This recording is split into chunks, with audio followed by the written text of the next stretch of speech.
आए थे क्या?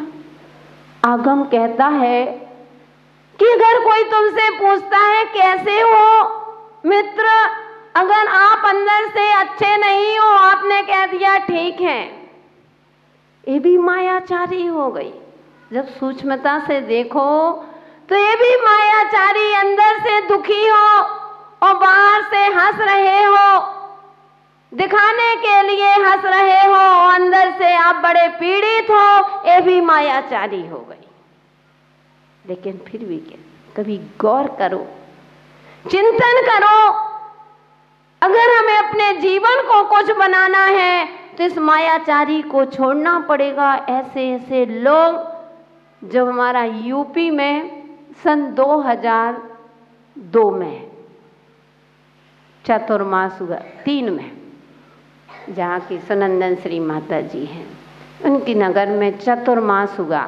देखो कितनी मायाचारी, तो वहाँ लोगों ने आहार दिया।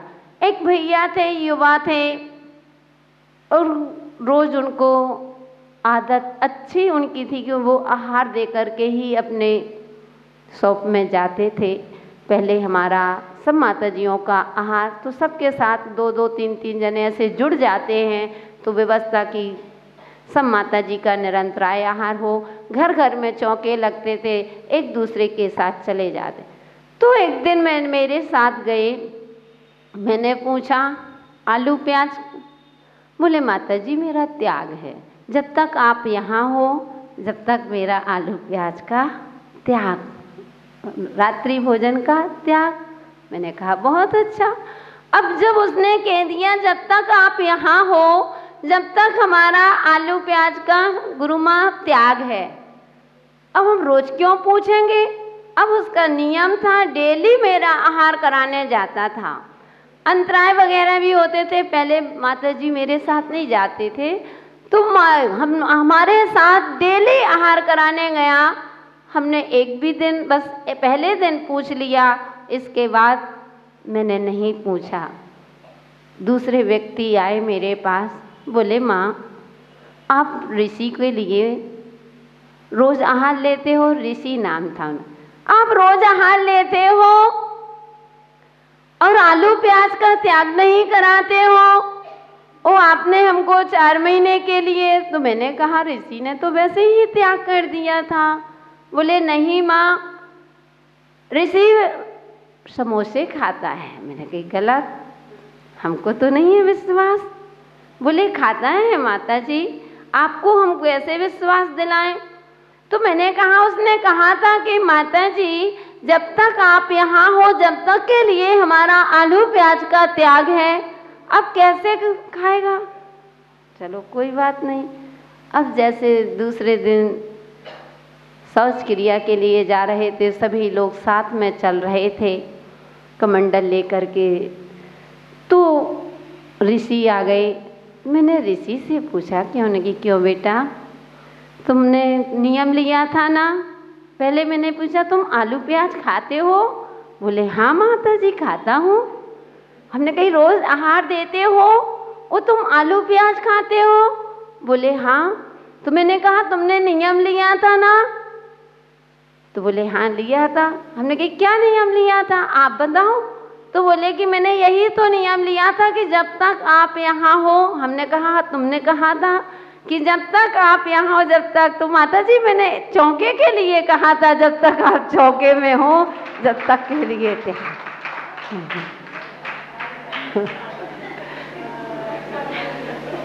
आज से मैंने झूठ थोड़ी बोला, जब तक आप यहाँ हो यानी चौके में हो तब तक के लिए मेरा आलू प्याज का त्याग रहता है, बाकी थोड़ी रहता।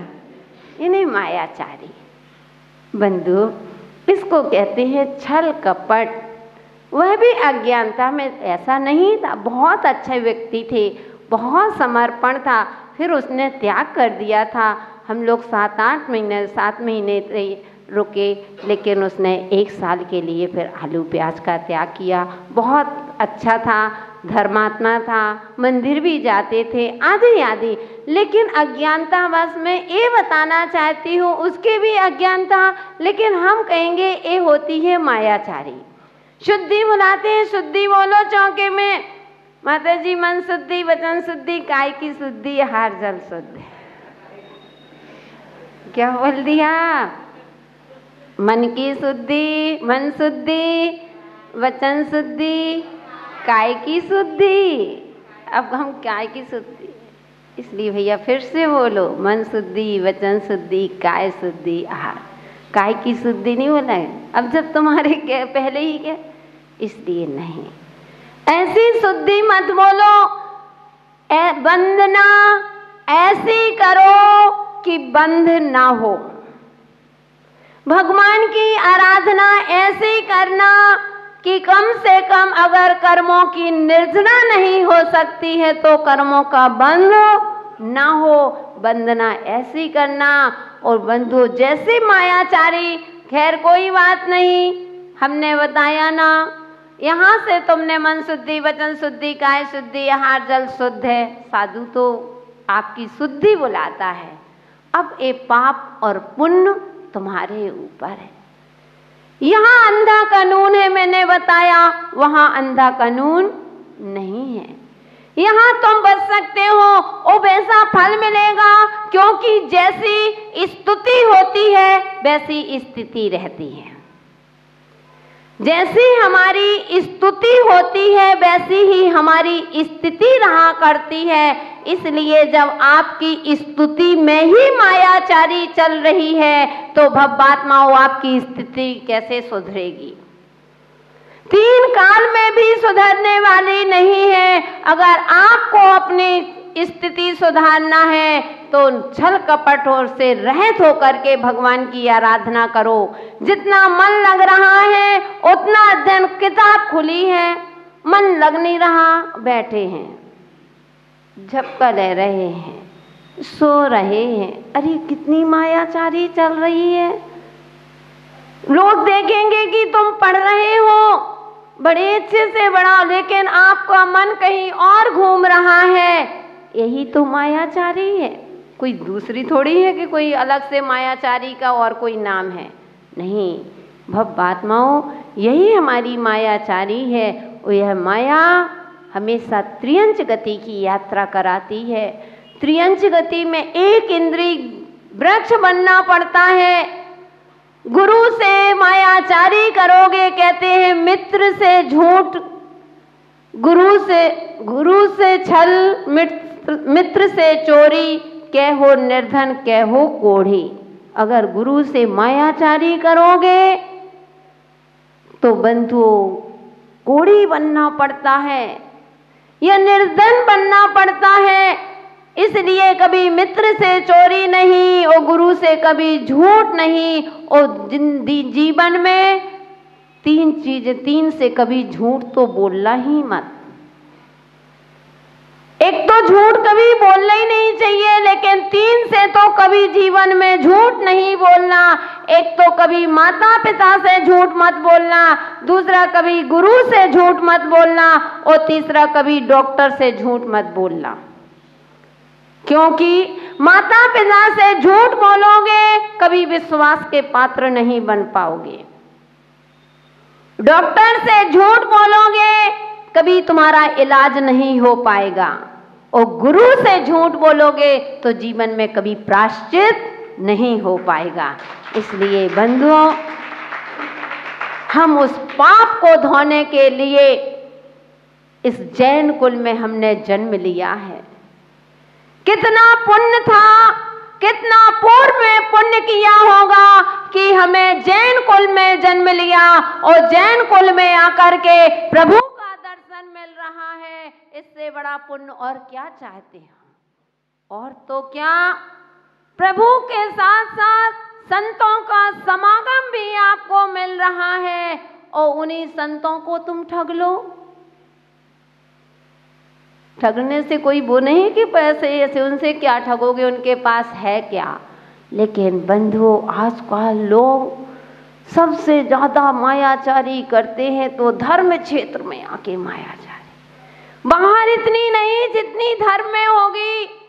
गुरु से यहाँ कुछ कहते हैं और बाहर कुछ होते हैं, यहाँ और नमस्कार करते हैं, अंदर जाके बाहर जाके और भाव होते हैं। अगर ऐसे भाव हैं बंधुओं तो कहते हैं ये सबसे बड़ा गुरुद्रोही होते हैं, और गुरुद्रोही होते हैं वह हमेशा निगोद की यात्रा करते हैं। कहाँ हम अपने जीवन को मानव पर्याय में आकर के भी हम समझ, अगर तुमने मायाचारी की भी, अगर तुमने नमस्कार भी किया तो ऐसे नमस्कार से फल नहीं मिलता, क्योंकि फूल में खुशबू नहीं तो चमन से क्या होगा। फूल में खुशबू नहीं तो चमन से क्या होगा, और अग्नि नहीं है कुंड में तो हवन से क्या होगा। और झूठी है सारी क्रियाएं बंधुओं, अगर श्रद्धा नहीं है संतों पर तो नमन से क्या होगा। कि तुम्हारे अंदर श्रद्धा ही नहीं है, बाहर से कर रहे हो और अंदर से तुम्हें आस्था नहीं है। बाहर के नारे लगाने से क्या होता है, जय जयकार के नारे लगाने से कुछ नहीं होता। पहले मन के दिल की आस्था रखो। अगर ऐसा किया तो जब श्रद्धा ही नहीं ऐसे नमस्कार करना तुम्हें पाप का बंद, और दूसरी साथ साथ मायाचारी। अब श्रद्धा है नहीं और दिखा रहे हैं। इसलिए बंधुओं हमें ऐसा दोहरा जीवन नहीं जीना है। जैन कुल में आकर के साधु संतों की संगति पाकर के अपने जीवन को बदलना है तो यह मायाचारी को छोड़ना पड़ेगा और अपने ऊंचे स्थान की अपनी ऊंची यात्रा करना है। क्योंकि यह चौराहे पर खड़े हैं, हम चाहे तो जहाँ से चाहे वहाँ की यात्रा कर सकते हैं। मनुष्य गति एक चौराहा है। चौराहे पर खड़ा व्यक्ति किसी भी दिशा में जा सकता है, पूरब पश्चिम उत्तर दक्षिण कहीं भी जा सकता है। ऐसे ही बंधुओं यह मनुष्य पर्याय में आकर के हम चाहें तो देव गति की भी यात्रा कर सकते हैं। हम मायाचारी करके हम त्रियंच गति की यात्रा कर सकते हैं। हम मान कसाय करके हम नरक की यात्रा भी, क्रोध करके हम नरक की यात्रा भी कर सकते हैं। ओ मार्द स्वभाव मार्दोंचा तत्वार सूत्र में कहा है।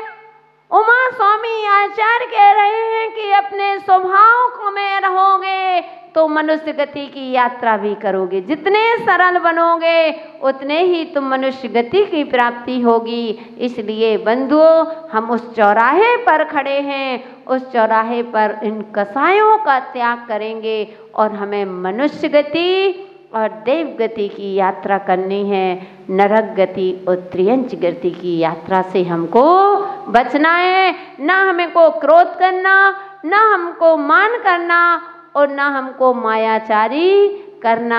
इसलिए हमको गधों को देखना, जब कोई भी त्रियंच देखना, छिपकली आदि, हम कभी भी किसी भी संसार में मनुष्य और नारकी छोड़ करके संसार में जितने भी तुम्हें जीव दिखाई दे रहे हैं, चाहे एक इंद्री हो, चाहे दो इंद्री हो, चाहे तीन इंद्री, चार इंद्री, पांच इंद्री, कोई भी हो, नारकी और मनुष्य को छोड़ करके जितने तुम्हें दिखाई दे रहे हैं सब त्रियंच गति के जीव हैं।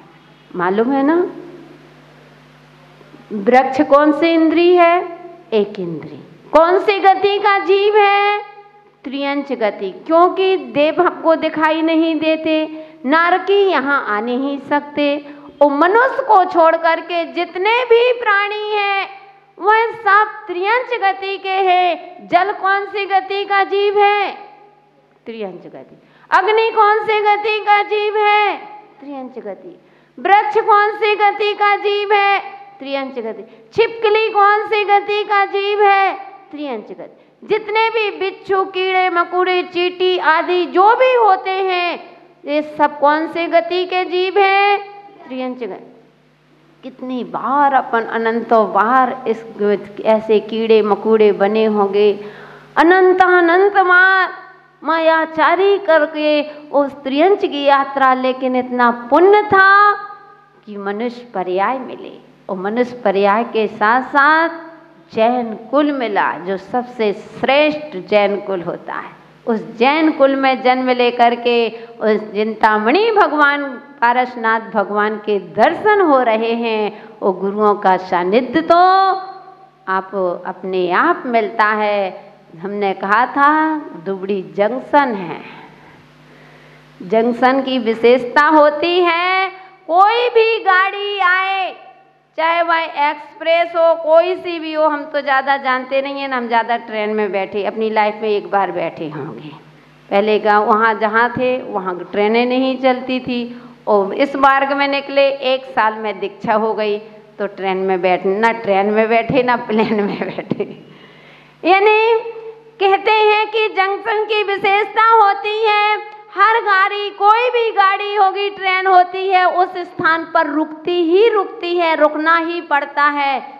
ऐसे ही बात्माओं ये दुबड़ी एक जंक्शन है साधु संतों, ये भक्तों की पटरी है, यहाँ पर साधु संतों की ट्रेन तो रुकती ही रुकती है। क्यों महावीर जी, सही है ना? बिल्कुल सही, हम भी वैसे 24 कैरेट का बोलते हैं। तो बंधुओं, इस पर्याय में आकर के संतों के समागम में आकर के अपने जीवन में कुछ हमको सीखना है। ऐसा नहीं कि हमने इस कान से सुना और इस कान से निकाल दिया, नहीं। थोड़ा सा मुझे विश्वास है, अगर मेरा प्रवचन सुन रहे हो, पूरा तो समझ में नहीं लेकिन थोड़ा सा सार तो समझ में आएगा। इतना एक प्रवचन को पचाने में 6 महीने लगते हैं विनोद जी, 6 महीने एक प्रवचन। कितने प्रवचन सुने अभी पुण्य सागर महाराज का, कितना प्रवचन सुना, वो हमारा भी अभी 15-10 दिन से तो हो ही रहा है, बराबर प्रवचन सुन रहे। कितने भाव लगेंगे बंधु अपने जीवन में, उच्चारण में नहीं आचरण में भी लाना है। कहीं ऐसा नहीं चिंतन कुछ, संभाषण कुछ, क्रिया कुछ की कुछ होती है, नहीं। जो चिंतन है वही हमारे आचरण में होगा, वही हमारे उच्चारण में होगा। जब ये दूरियां समाप्त हो जाएंगी तो हमारे अंदर सरलता स्वयं प्रकट हो जाएगी। और बंधु चौथी कषाय कहते हैं लोप कषाय। समय तो नहीं है लेकिन आज हम अपनी बात को समाप्त, क्योंकि कल से यहाँ पर वह वाचना का कार्यक्रम प्रारंभ होगा। मेरा एक ही उद्देश्य है कि जब आए हैं तो कुछ आपको उपलब्धि हो, ऐसा कुछ सीखो, ऐसा कुछ पढ़ो जो आपकी दिशा और दशा को बदल सके। नहीं तो जैसे आए थे वैसे चले जाना है, कहाँ से आए थे पता नहीं, वो कहाँ चले जाना है उसका भी पता नहीं। इसलिए अपने जीवन में कुछ सुधारने के लिए तो लोप, चौथी कषाय कौन सी आ गई? लोप कर